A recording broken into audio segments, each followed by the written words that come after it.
એક ફરમાય છે રામદેવજી બાપાની કંઈક વાતની કે રામદેવજી બાપા હમણાં નીતિન બાપુએ ભજન કર્યું હતું ને કે હરભુજીને હૈયે હરખપાડ ઘોરલા ચડંતા. બાપુ મેં કીધું એમ બાપુ વાણી છે ને વાણી એમ નામ બને જ નહીં.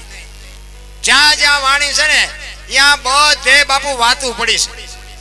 અને જો એમ નામ બનતી હોય તો અત્યારે બુદ્ધિ તો કેટલાય પાસે નથી.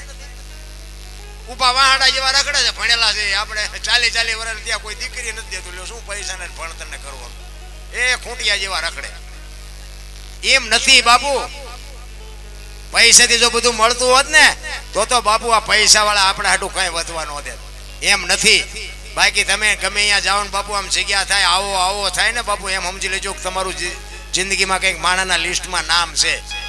આનંદ કહે પરમાનંદા માણે માણે ફેર, એક વિદે ગયો ન વિહરે ને એક પાયે ન પોહાય. આમ હાલ્યો આપણે હાલો આપણે બહાર વ્યા જાય, કપાતર હાલ્યો હોય.